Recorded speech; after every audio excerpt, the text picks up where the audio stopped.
Halo semuanya, welcome back to Tekinai Channel dan masih bersama gua Rifan di sini.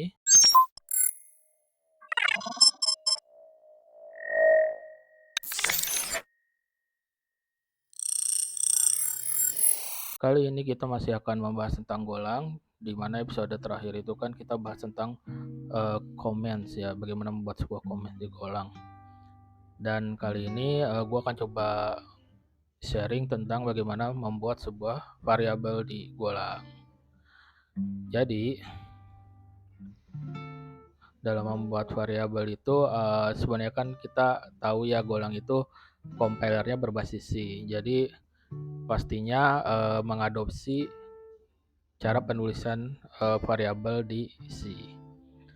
Namun per video ini dibuat sebenarnya kan kalau di C itu kan kita tahu ya cara menuliskan variabel itu dengan data types-nya apa, lalu nama variabelnya apa, dan mungkin value-nya apa kalau mau langsung diberikan value. Nah, per video ini dibuat, Golang itu sekarang itu bisa udah lebih bervarian lah gitu, maksudnya dengan cara penulisan variabel ini. Secara umum tuh dia bisa menuliskan variabel dengan ataupun tanpa menuliskan secara eksplisit data types-nya. Dan bagaimana itu maksudnya mungkin lebih enak kita langsung hands-on aja ya, kita langsung ngoprek aja. Pertama, pastinya kita buat directory baru. Kita beri nama L5 aja di sini. Kalian bebas ya mau menginisialisasi direktorinya menjadi sebuah direktori project juga di Golang ataupun enggak, tapi kalau gue sih di sini kayaknya nggak usah lah ya, karena ini simple program, bukan program-program yang untuk production use gitu kan. Jadi ya, tapi kalau kalian mau menginisialisasi project kayak episode sebelumnya gitu ya bebas aja. Kalau di sini gue langsung aja bikin sebuah file baru di directory yang baru kita buat itu dengan nama variable aja .go.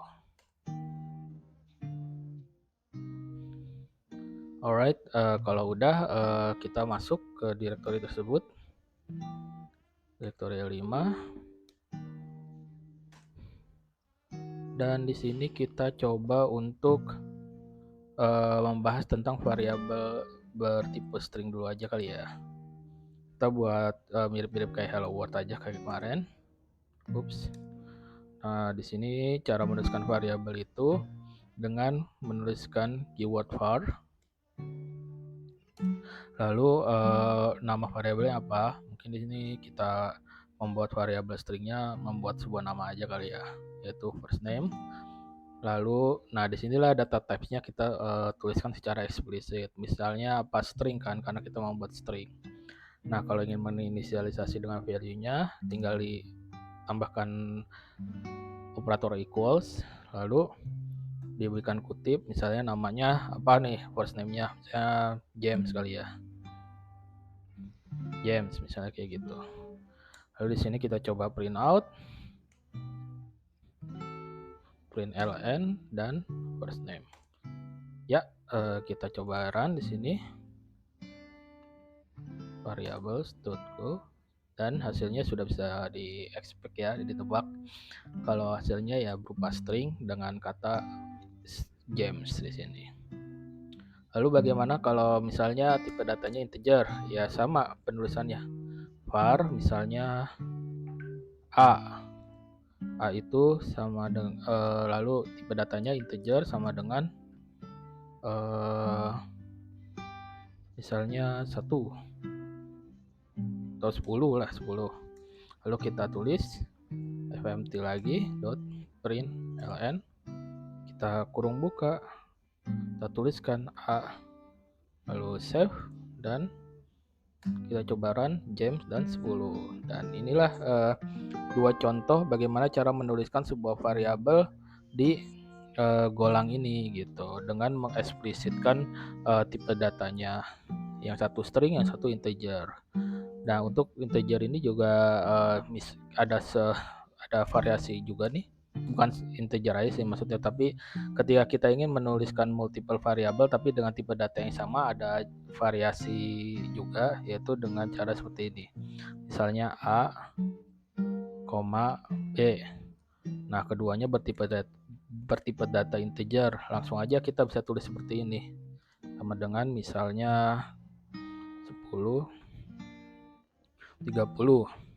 Nah, dari di sini kita bisa lihat bahwa A itu bernilai 10 dan B itu bernilai 30. Dan di sini coba kita print out fmt println, dan mungkin kalau di print out hasilnya udah bisa ketebak juga ya, A, B misalnya kayak gitu kan, A dan B. Kita lihat di sini terjadi kesalahan, variabel redeclare in the oh iya, ini kan udah dipakai A, kenapa di sini lagi kita harus pakai variabel lain lah, misalnya B sama C deh. B, nah di sini kita tulis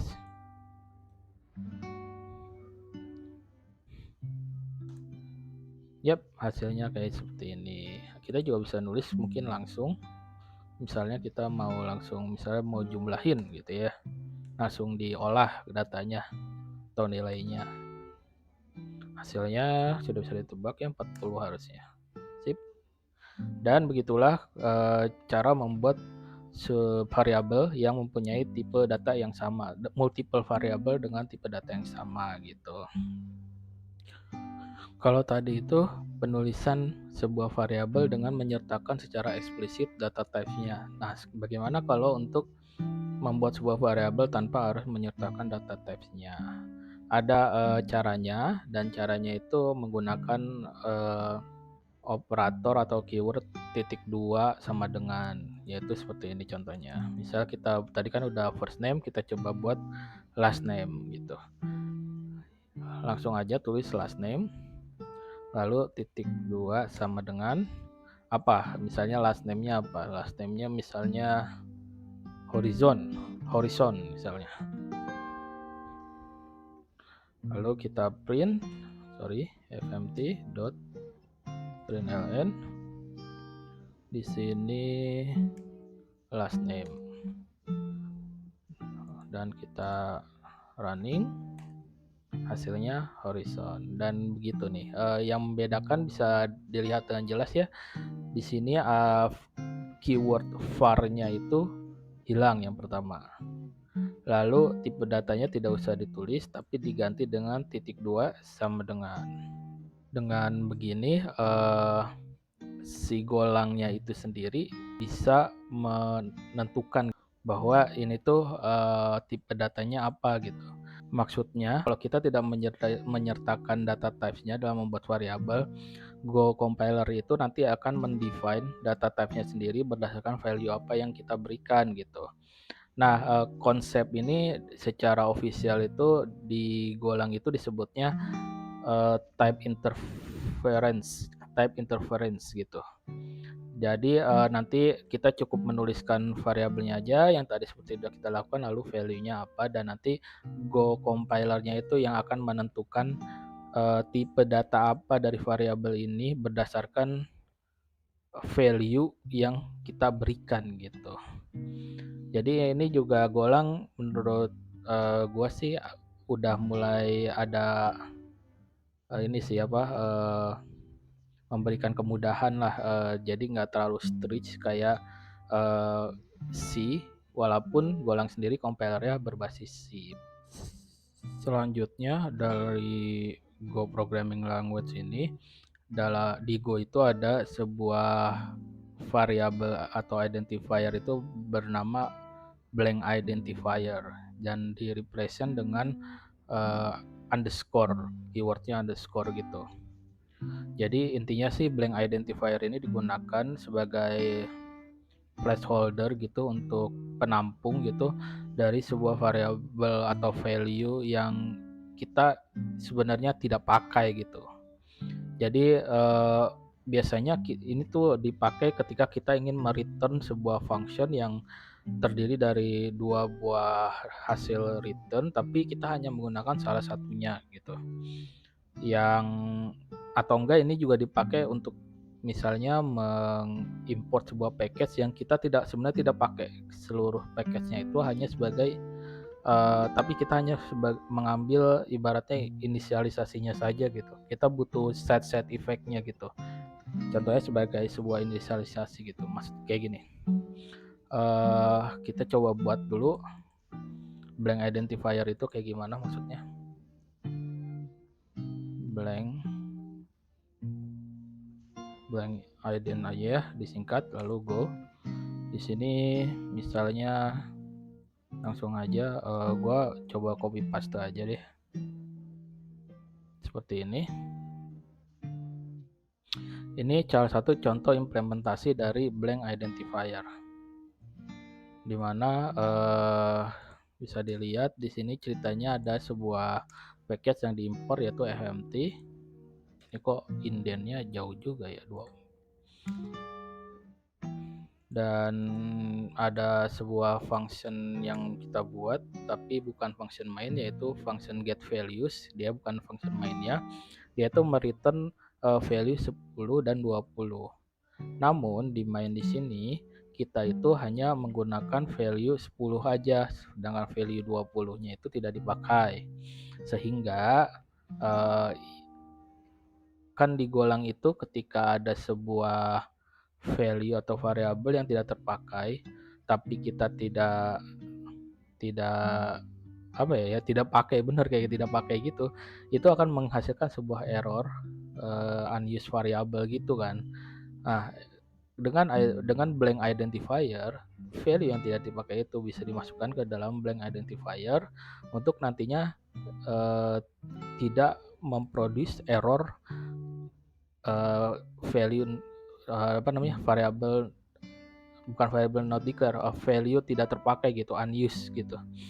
Nah, itu untuk mencegah kejadian unused gitu value itu, kita bisa taruh value yang emang nggak kepake ternyata di blank identifier ini gitu. Jadi ya bisa dibilang tuh ini tuh sebagai variabel untuk menyimpan, ya mungkin terdengar kasar ya, tapi emang kayak mirip-mirip kayak variabel sampah lah, variabel atau tempat sampah gitu, variabel untuk menyimpan value-value yang ya memang tidak dipakai gitu, agar tidak menghasilkan error unused value gitu, unused variable gitu. Nah, ini tuh biasanya terjadi kita itu ketika kita mau membalikan sebuah value, misalnya error gitu ya. Nanti akan lebih jelas kalau udah mungkin di topik-topik berikutnya ya. Tapi di sini gue sendiri juga memberikan value ya, memberikan contoh seperti ini aja sih. Kalian pasti juga mungkin belum benar-benar crystal clear ngapain kita membuat function dengan mereturn 2 buah value, padahal kita tahu kita cuma butuh 1 value. Nah ini ya, sebenarnya dalam case atau contoh ini memang jadinya nggak masuk akal gitu. Cuman pasti nanti kalau di real case-nya itu ada aja sebuah function yang mereturn lebih dari 2 value, kita tapi hanya membutuhkan 1 value-nya aja untuk diambil, dan value yang selanjutnya itu tidak diperlukan gitu. Mungkin ini untuk menghandle sebuah kemungkinan gitu. Kayak kalau misalnya error ambil value yang satunya, tapi kalau misalnya nggak error kita ambil value yang hasil yang sebenarnya nggak error gitu. Dan kalau misalnya yang diambil hasil yang nggak error, kan hasil errornya ini harus dibuang kan, nggak mungkin dibawa juga kan. Contohnya kayak gitulah. Kalau kalian di sini masih ada yang masih belum paham apa yang gue maksud, ya gue juga kesulitan sih sebenarnya menjelaskannya kalau hanya dengan kata-kata. Cuman gue yakin nanti akan ada pembahasannya sendiri untuk ini, dan untuk sekarang sepertinya di ini aja ya, di note aja dulu, di noted dulu. Intinya blank identifier salah satu penerapannya itu untuk menaruh sebuah value yang sebenarnya tidak terpakai gitu. Tapi bukan cuman itu aja penerapan dari blank identifier itu. Blank identifier juga biasanya digunakan untuk kalau kita mau mengimport sebuah package, tapi sebenarnya package-nya itu tidak kita pakai, benar-benar kita pakai, kita cuma butuh sebagai side effect aja gitu, sebagai inisialisasi package aja gitu. di realnya nanti kalian akan ketemulah case di mana kalian mengimport sebuah package, tapi kalian tidak benar-benar menggunakannya, kalian cuman mau ambil side effect-nya aja gitu, efek sampingnya aja gitu, ada efek yang ingin, ada behavior yang mau diambil dari package itu, tapi sebenarnya package itu nggak sedang tidak perlu juga dipakai gitu. Atau mungkin juga ditaruh sebagai fungsi tertentu, misalnya kayak gini. Di sini kita tambahkan misal variabel, importan baru gitu. Nah, ini sampai package misal nggak kepake nih. Nah, terus pertanyaannya pasti kalian punya pertanyaan kenapa harus diimport kalau emang tahu nggak bakal dipakai. Contohnya kayak gini lah, package ini misalnya diperlukannya hanya untuk keperluan debug, misalnya kayak gitu. Nah, ketika kalian tidak debugging, kalian punya dua pilihan. Kalian bisa hapus ini, misalnya kayak gitu ya, atau kalian diamkan saja ada di sini dengan menambahkan variabel dengan menambahkan blank identifier di depannya agar tidak terjadi error karena ini tidak dipakai gitu kan. Mungkin kenapa harus ditinggalkan? Karena di masa yang akan datang mungkin kalian akan perlu, dan kalian kalau misalnya coba pastikan sebagai seorang programmer yang mau punya banyak project membuat aplikasi Golang, dan itu projectnya banyak gitu, kalian nggak mungkin ingat satu-satu package apa aja yang pernah diimpor atau package-package apa aja yang kalian butuhkan di setiap projectnya gitu. Misalnya untuk aplikasi A, kalian untuk keperluan debuggingnya butuh package ini, di aplikasi B kalian butuh untuk debuggingnya package third party yang ini gitu, yang itu. Kalau kalian delete, kalian pasti nanti suatu saat ketika package A misalnya terjadi masalah, kalian harus cari tahu lagi tuh debugnya pakai apa ya waktu itu ya, kayak gitu loh contohnya. Mungkin salah satu contohnya seperti itu ya maksudnya. Based on apa yang pernah gue alamin aja sih itu mah. Cuman kalau misalnya teman-teman di sini juga ada yang memang sudah sangat jam terbangnya tinggi dengan Golang ini, mungkin juga bisa ngasih masukan di kolom komentar. Selain tadi yang udah gue berikan contohnya, itu ada contoh apa lagi sih kenapa blank identifier atau kenapa sebuah package itu perlu diimport padahal kita tidak butuh-butuh amat gitu. Oke, itu implementasi kedua dari blank identifier, yaitu untuk mengimport sebuah package. Lalu ada juga untuk sebagai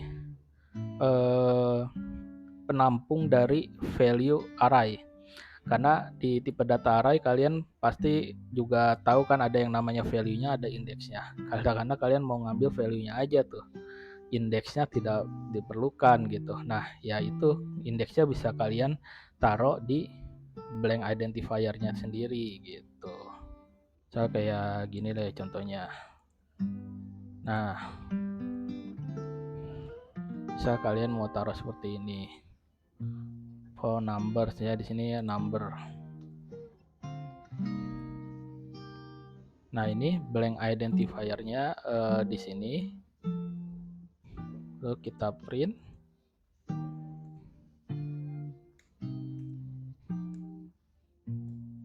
Kita coba ya. Error nggak ya? Ini dadakan juga sih buatnya, jadi belum perlu dicoba. Oh ya, tidak error karena coba kalau ininya kita pindahkan ke sini.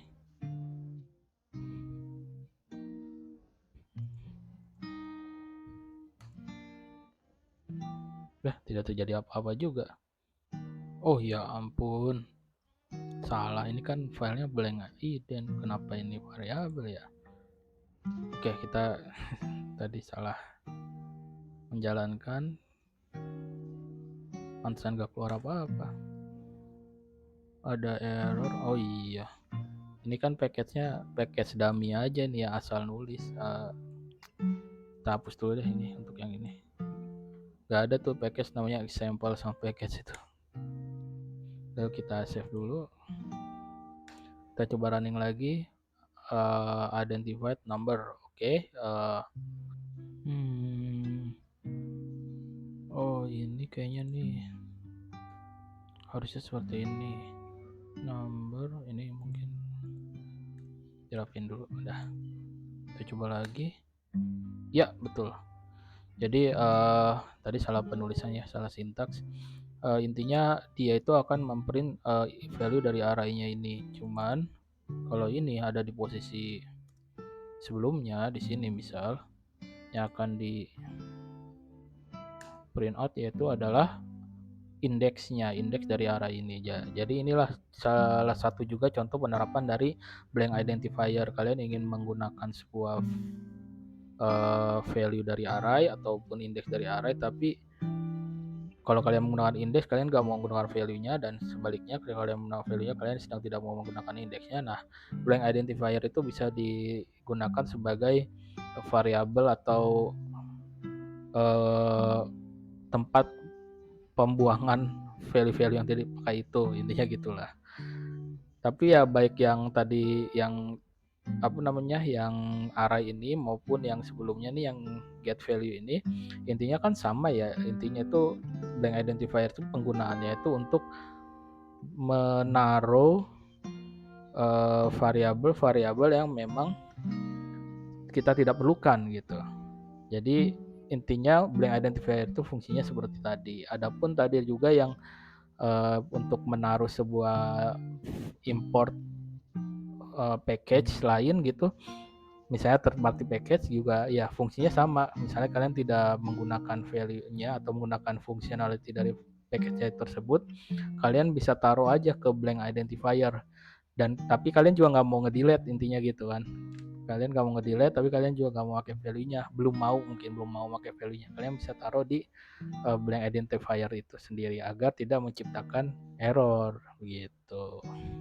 Jadi intinya ya udah, mungkin untuk variabel ini sampai blank identifier aja, di mana blank identifier itu ya untuk membuat proses readability juga sih. Jadinya readability dari code ini jadi lebih clear aja gitu, tanpa harus kita khawatir kayak terjadi error seperti unused variable kayak gitu-gitu kan.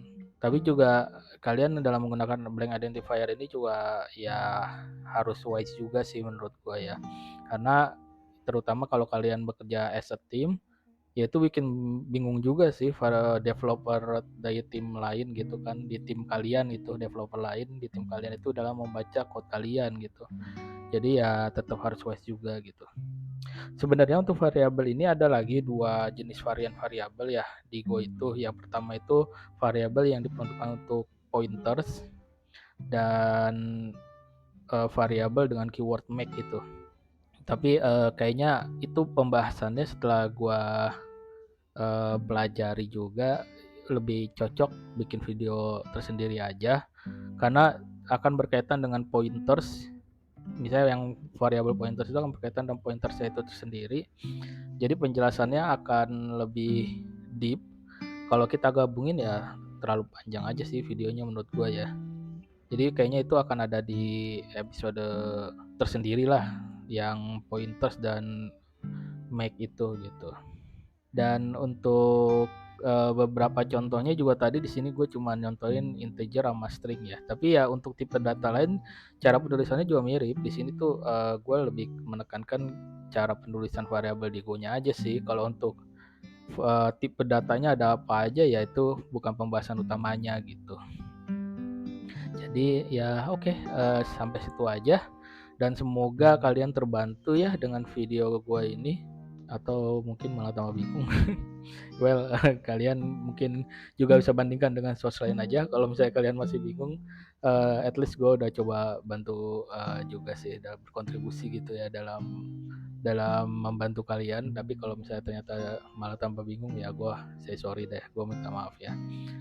Oke, cukup sampai sini aja. Jangan udah makin lama aja nih outro-nya. Jadinya gua langsung tutup aja. Thank you buat kalian yang udah nonton video ini.